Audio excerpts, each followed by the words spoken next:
बीज बिठाया है, सब भगतन बीज बिठाया है, सब भगतन बीज बिठाया है। गंगे जन्म मरण दे डर मेरे श्री सतगुरु जी दिल भर मेरे। गंगे जन्म मरण दे दुख मेरे श्री सतगुरु जी दिल भर।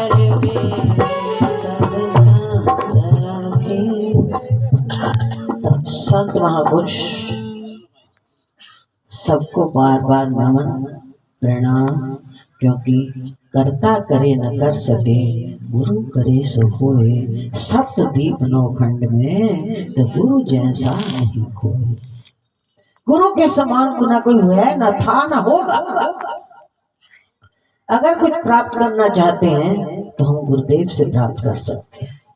अपने आप प्राप्त किया गया ज्ञान जो है ना, यहाँ तक तो तुम्हें पहुंचा देगा कि एक गोली उठाओ किसी को मारोगे ना तो कहाँ तक जाएगी, कितना नाश करेगी। और वही गोली अगर बंदूक द्वारा छोड़ी जाए तो शत्रुओं का नाश करती है नहीं करती।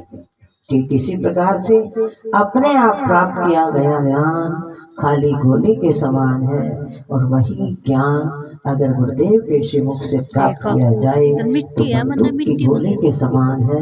अब निर्णय हमने ये करना है कि अपने आप ज्ञान प्राप्त करना है या गुरुदेव के ज्ञान। सबसे भीतर ब्रह्म का वास है, उस ब्रह्म से कोई जुदा नहीं है। जब जब किसी भी कार्य में हम मैं में आ जाते हैं ना, ये कार्य मैंने किया, अरे भाई कर्ता बनोगे तो भोक्ता बनना पड़ेगा। कोई भी कर्म बंधन का कारण उस समय बनता है जहां पर हमारा कर्तापन आ गया। कर्म वही होगा, वही कर्म करने के बाद अगर ब्रह्म अर्पण करोगे तो कर्म के बंधन में बंधना नहीं पड़ेगा।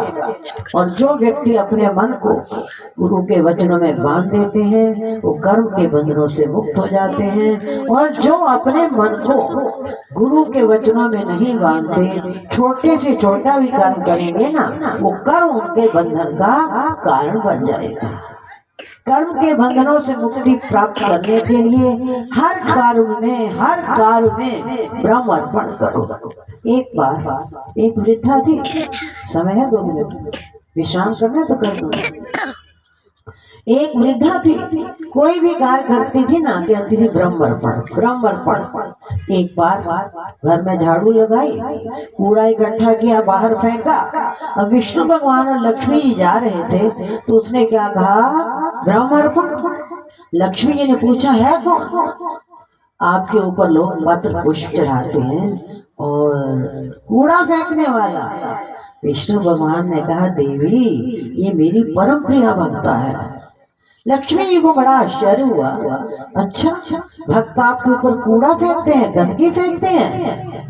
भगवान कहने लगे, जब वो हर कर्म ब्रह्म अर्पण करती है तो क्या कूड़ा वो किसी और को देगी? कूड़ा भी तो मैं ही लूंगा। अब आप यहीं से अनुमान लगा सकते हैं कि परम पिता परमात्मा कितने दयालु हैं। वो हम अपनी गंदगी भी देते हैं ना, उसे भी वो लेने के लिए तैयार होते हैं, बशर्ते हमें देने का सलीम। हमें देना नहीं आता, उन्हें एक बार देकर तो देखो। मन बेचे सतगुरु के पास इस सेवक के। किसी शास्त्र में लिखा है कि मन को राखे अपने पास फिर सेवक के कारण रास नहीं। मन को अगर हम सौंप देते हैं ना तो समस्त चिंताओं से हम मुक्त हो जाते हैं। ना कोई चिंता ना कोई फिक्र, फिर चिंता फिक्र उन्हें करना पड़ते हैं। एक नौकर भी अगर सेठ को समर्पित हो जाए, एक साधारण नौकर की देख रेख की चिंता सेठ को है, तो हमारे सेठों के सेठ, शहंशाहों के शहंशाह क्या गुरुदेव भगवान को अपना मन सौंपेंगे? वो हमें पार नहीं करेंगे, उन्हें करना पड़ेगा। मैं तो ऐसा भी कभी कभी कह देती हूँ कि उन्हें हमें पार करना पड़ेगा, बशर्ते हमारा समर्पण मन वचन और कर्म के द्वारा होना चाहिए। क्योंकि मन वचन और कर्म जब तीनों क्रियाएं एक समान हो जाती हैं, मनसा वाचा कर्मणा दोनों एक समान, उसमें और भगवान में किंचित भेद न हो। मनस्येकम वचस्येकम कर्मण एकम महात्मना। सबसे बड़ा महात्मा वही होता है जो मन वचन और कर्म से सबको एक ही भाव से करता है। इतनी सेवा स्वीकार करें, इस पर विचार करें और धीरे धीरे इस पर चलने का प्रयास करें। इन्हीं शब्दों के साथ अपने वक्तव्य को विश्राम और सबके भीतर बैठे उस परमपिता परमात्मा के रूप में आप सबको हृदय से कोट कोट प्रणाम। बोलिए सच्चिदानंद भगवान की जय।